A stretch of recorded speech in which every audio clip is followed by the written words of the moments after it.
Good, happy Monday morning. I'm Riley King, and welcome to the Riley King Newscast right here on the Riley King Network. Let's get started. First up, Sunday storm caused widespread damage, outages.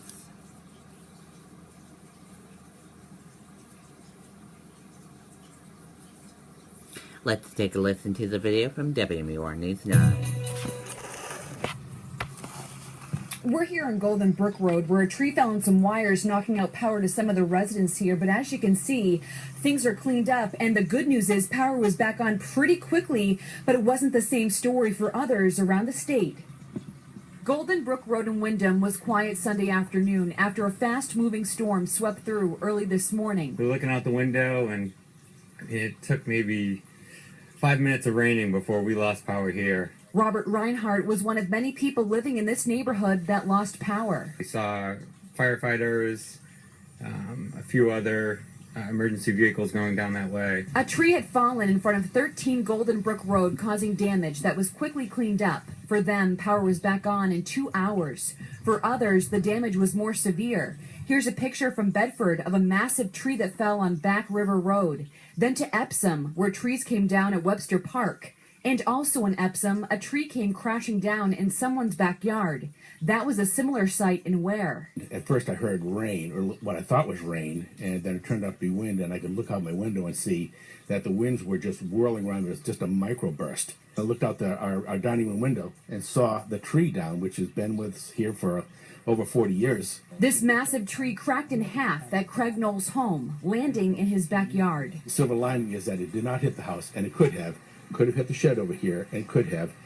So we're very grateful that the damage wasn't any worse than it was. 3 roads in Ware had to be partially closed or completely closed because of trees falling onto wires, something that knocked out power to more than half of the town. We didn't really realize there was that much wind here at the station, but once we got down to the area where the trees were down, we said, well, this is substantial damage here. There certainly was. Eversource says more than 23,000 customers were without power this morning. Most of them should be back online by the end of the day. Reporting in Windham, Kristen Carosa, WMUR News 9. Okay, and there you go on that report.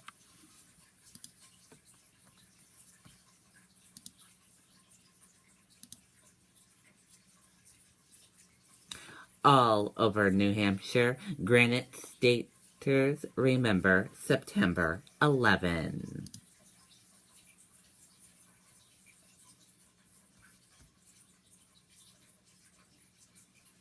Let's take a listen to this video from WMUR News 9. Come in now for huge discounts.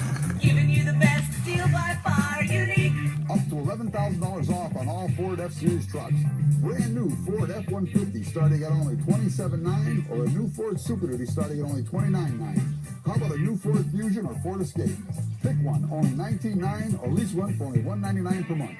Plus, save even more if you qualify for any of these extra Ford factory rebates.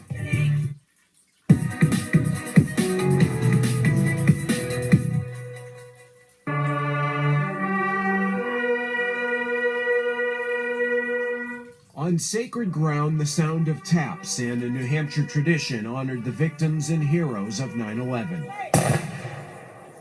As part of the annual 100 Nights of Remembrance from Memorial Day through 9/11, taps was played every night here at the state's Veterans Cemetery in Boscawen and Mount Calvary Cemetery in Manchester. I don't think any other cemetery in the country can boast having a live bugle every night to sound taps throughout the summer program. Color guards from across the region, plus hundreds of people gathered to pay tribute to those who lost their lives 15 years ago. We'll keep running towards the bomb blast as it goes off at the end of the Boston Marathon.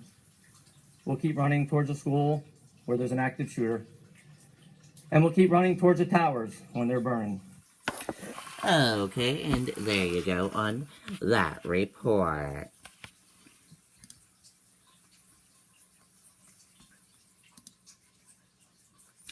Low voter turnout anticipated for primaries. Let's take a listen to this video from WMUR News 9. There are a lot of busy politicians in New Hampshire right now as the clock ticks down to the first ballots being cast in Tuesday's statewide primary. But only about 20% of registered voters are expected to turn out, leaving some high-profile races wide open. The freshly gilded State House dome is slowly being revealed as scaffolding comes down. The outcome of Tuesday's state primary election, which will go a long way toward deciding what happens in Concord over the next 2 years, is... Sorry about that, we're having a little... One and only Unique. Hi, it's Joe Martin from Unique Ford of Goffstown. Come in now for huge discounts. Giving you the best deal by far. Unique. Up to $11,000 off on all Ford F-Series trucks. Brand new Ford F-150 starting at only $27,900 or a new Ford Super Duty starting at only $29,900. How about a new Ford Fusion or Ford Escape? Pick one, only $19,900 or lease one for only $199 per month. Plus, save even more if you qualify for any of these extra Ford factory rebates.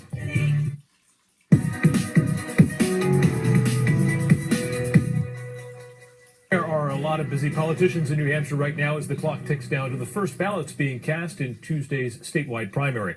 But only about 20% of registered voters are expected to turn out, leaving some high-profile races wide open.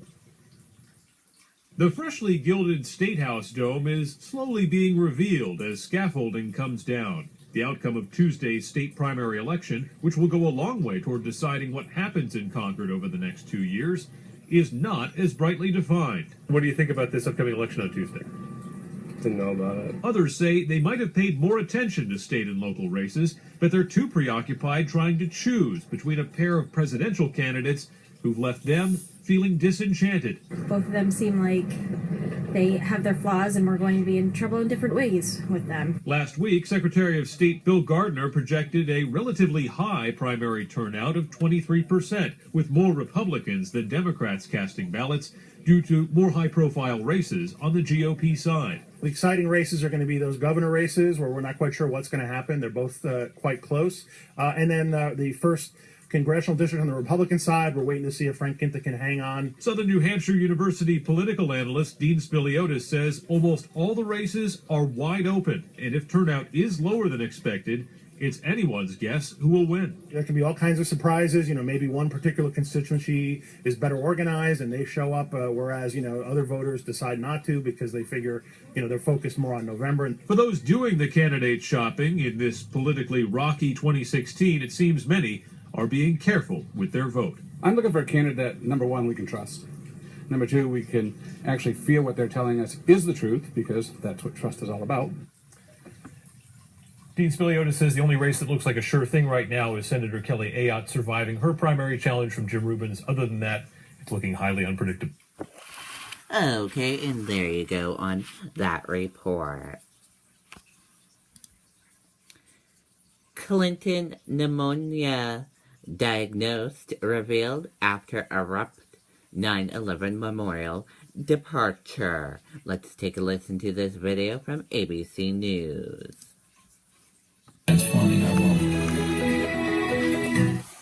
And we begin with that breaking news on Hillary Clinton's health.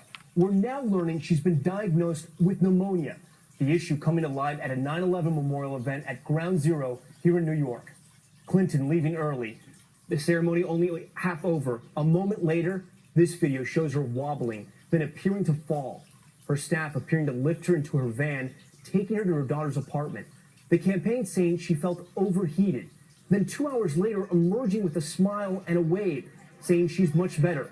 But a short time ago, a new statement from her doctor, saying Clinton is recovering nicely, but revealing for the first time she's been diagnosed with pneumonia.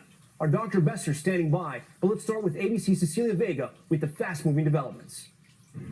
Tonight, that video showing Hillary Clinton leaving New York's 9/11 memorial early. Clinton seen stumbling. As she loses her footing, aides and Secret Service agents surround her. They hold her up and help her into a waiting van and drive her to daughter Chelsea's apartment. But late this afternoon, new revelations about Clinton's health. Her doctor saying she was diagnosed with pneumonia on Friday. Quote, she was put on antibiotics and advised to rest and modify her schedule. At that ceremony, Clinton became overheated and dehydrated. How do you feel? 2 hours after that episode at the memorial, Clinton seen outside daughter Chelsea's home, where she greeted a young girl and avoided questions about exactly what happened. What happened? It's a beautiful day in New York. Clinton wearing those same sunglasses during the morning ceremony. She had been scheduled to attend the entire service. Instead, she stayed for about an hour, and then that episode. At Chelsea's apartment, aides say Clinton played with her grandchildren. And tonight, the 68-year-old Democratic nominee is back home in Chappaqua. This is... Okay, and there you go on that report.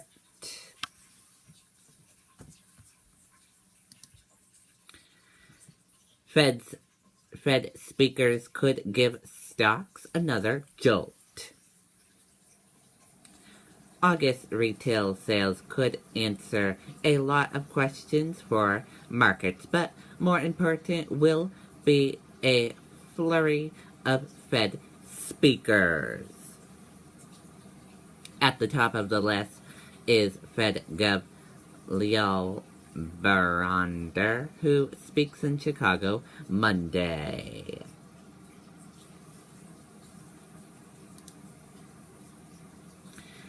Poll: Clinton leads Trump by 5 points. Let's take a listen to this video from CNN.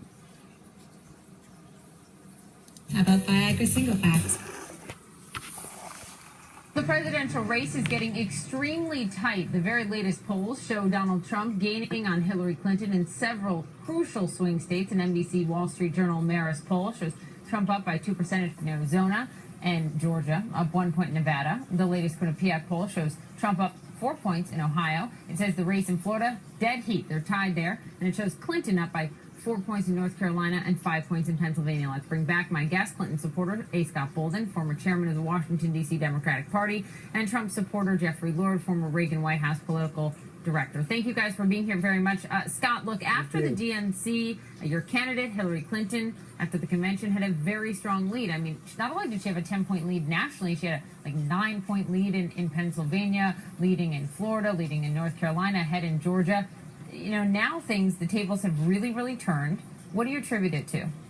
Well, I think every post-convention bounce, things are tightening up. I think both sides know that this is going to tighten up, and we can only rely on these polls for a certain amount of time. They're only as good as you take them on a week-to-week basis. The real test, though, is that the debates are coming up, which would be really crucial, and people are paying attention to these races after September. And then secondly, that the Electoral College is the key.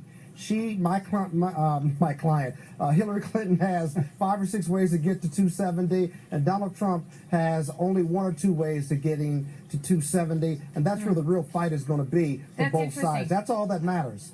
I mean, what do you make of that? I mean, look, the electoral map is more challenging for Donald Trump right now. When you look at paths to 270, there's the blue wall, if you will, the 18 states the Democrats won in the last 6 elections. So, Jeffrey Lord, to you, these polls are encouraging to your candidate, but it's not a big lead that he has. No, but I do think you're going to see this change. I mean, to be perfectly candid, Poppy, things are happening at such a rapid clip out there that the polls take a while to catch up. I mean, just within the last 24 hours, we've had this whole basket of deplorables comment from Hillary Clinton that I think is going to affect polls eventually. Not to mention what we've been talking about, listening to this afternoon with her health situation. So I'll take these polls as they are right now. They seem pretty reasonable to me. I expected that we would begin to see this once we got past the convention bounces. That's where we are. And boy, buckle in. Okay, and there you go on that report. And that does it for the Riley King Newscast right here on the Riley King Network. I hope you all have a fantastic Monday. See you back here later on today. Goodbye, everyone.